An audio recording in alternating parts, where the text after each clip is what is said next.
Good day, everyone. Okay. Our problem to solve is the inequality 2x over the quantity of x plus 1 is greater than or equal to 1. So, meron tayong iba't ibang guidelines to solve this inequality. First, we are going to rewrite the inequality as a single rational expression. So we have the 2x over x plus 1. Yung positive 1 natin sa right side, we are going to properly transpose to the left part. So 1 will become negative 1. Then greater than and equal into 0.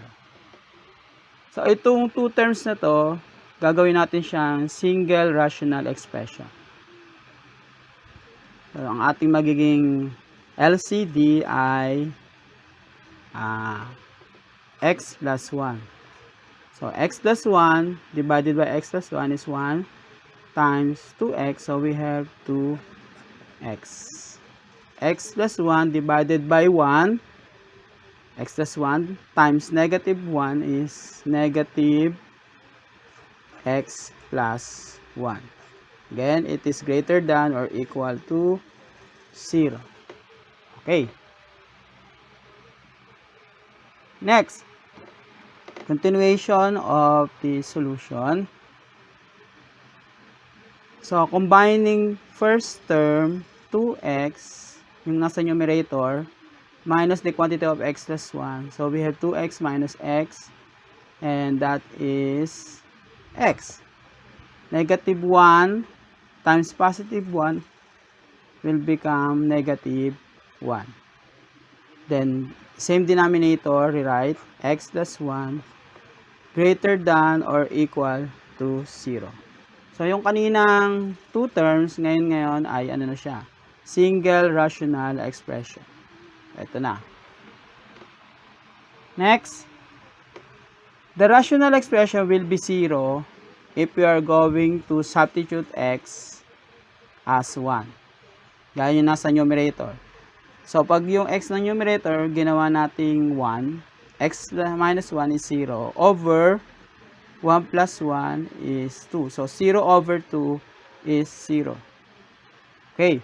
So, the rational expression will be 0 for x equals 1. So, yun ang kanyang magiging 0. Next, kapag yung denominator naman, yung value ng x, ginawa nating negative 1, probably magiging 0 ang denominator. Eh, di ba, may guidelines tayo sa fraction, any number divided by 0 is undefined. So, therefore, for x equals negative 1, the value is not true. Okay? Okay. After na makuha natin yung mga possible value for x equals to 1, ang ating magiging inequality ay magiging 0 from this inequality. And it will become undefined if the value of x is negative 1. Okay. Next, if we're going to put this possible value 1 and negative 1 into a number line, ito ngayon ang ating magiging graph. Okay?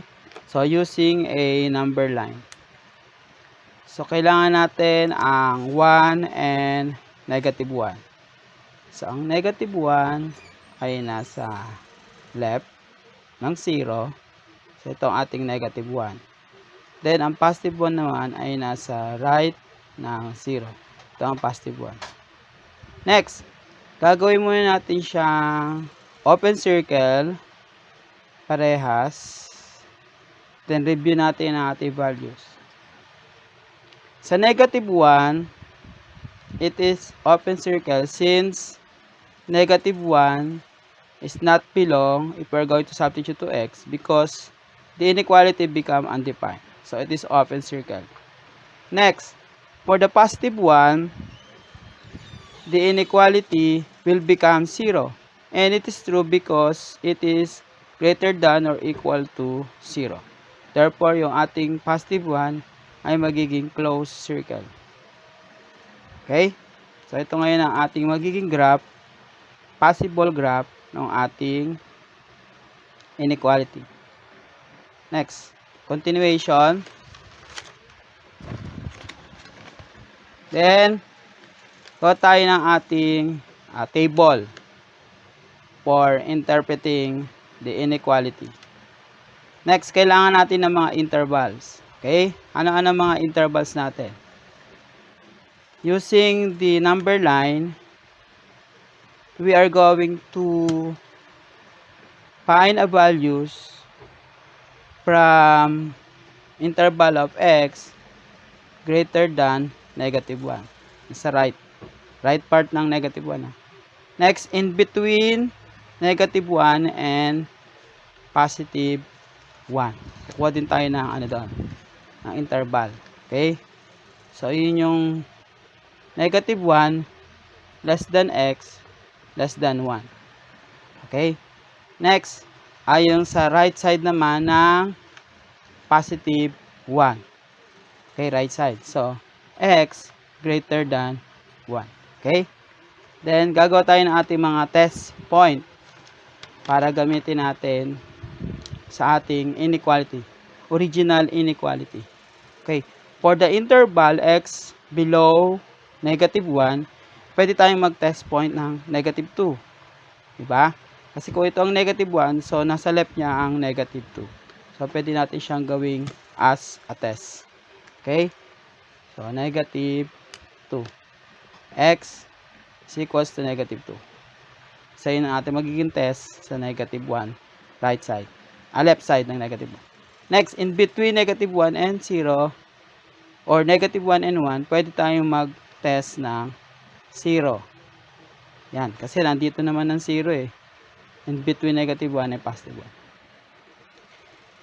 Next, ang magiging test point natin sa x greater than 1, pwede natin gawin ang 2. Diba? Dahil above yun sa positive 1. So, x equals 2. Okay? So, ngayon meron tayong 3 test points.